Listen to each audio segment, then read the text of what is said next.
ദേശാഭിമാനി പത്രം വരുത്താത്തതിന് കുടുംബശ്രീ സംരംഭകർക്കെതിരെ സിപിഎമ്മിന്റെ പ്രതികാര നടപടി. പത്തനംതിട്ട മലയാലപ്പുഴ TTBC കെട്ടിടത്തിൽ പ്രവർത്തിച്ചിരുന്ന കുടുംബശ്രീ ഹോട്ടൽ സംരംഭകർക്കെതിരെയാണ് നടപടി. ജീവനക്കാരായ 6 വനിതകളും പാർട്ടി പത്രം വരുത്തണമെന്ന് സിപിഎം പ്രാദേശിക നേതൃത്വം അവകാശപ്പെട്ടെന്ന് വനിതാ സംരംഭകർ.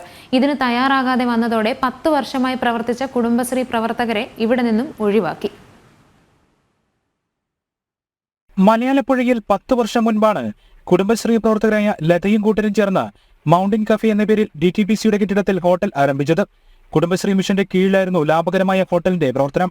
2014 ജില്ലയിലെ ഏറ്റവും നല്ല CDS ആയി ഈ കുടുംബശ്രീ ഗ്രൂപ്പിനെ തിരഞ്ഞെടുക്കുകയും ചെയ്തു. നിലവിൽ വരുമാനമുള്ള ഹോട്ടൽ ഒഴിപ്പിക്കുന്നതിന് പിന്നിൽ CPMന്റെ പ്രതികാര നടപടിയാണെന്ന് പാർട്ടി അനുഭാവികൾ കൂടിയായ ഈ വനിതകൾ പറയുന്നു. വർഷങ്ങളായി ഇവിടെ ദേശാഭിമാനി പത്രം വരുത്തുന്നുണ്ട്.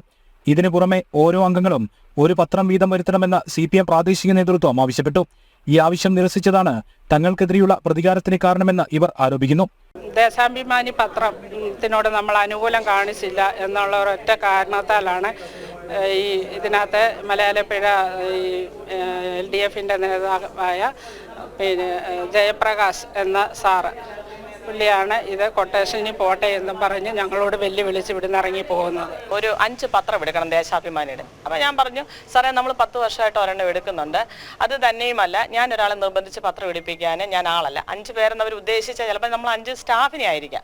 പിന്നെ സ്ഥാപനത്തിൽ നിന്ന് അത്രയൊരു ഭീമമായ തുക നമുക്ക് കൊടുക്കാനില്ലായിരുന്നു. കാരണം ഈ ബിൽഡിംഗ് ടാക്സ് മാത്രം നമുക്ക് 29,000 സംതിങ് രൂപ അടയ്ക്കണം എല്ലാ വർഷം. പുതിയ ആളുകൾക്ക് കരാർ നൽകിയത് രാഷ്ട്രീയ പ്രേരിതമാണെന്നും വനിതാ സംരംഭകർ ആരോപിച്ചു. ഈ കെട്ടിടത്തിൽ നിന്ന് ഒഴിവാക്കിയതോടെ ലോൺ എടുത്തു വാങ്ങിച്ച AC അടക്കമുള്ള ഉപകരണങ്ങൾ ഉപയോഗശൂന്യമാവുകയും ലോണിന്റെ തിരിച്ചടവ് മുടങ്ങുകയും ചെയ്യുമെന്ന ആശങ്കയിലാണ് വനിതകൾ. അതേസമയം ആരോപണം DTBC അധികൃതർ തള്ളി. നിയമപരമായി ടെൻഡർ വിളിച്ച് മറ്റാളുകൾക്ക് കെട്ടിടം നൽകുക മാത്രമാണ് ചെയ്തതെന്നാണ് DTBCയുടെ വിശദീകരണം. ജനം, പത്തനംതിട്ട.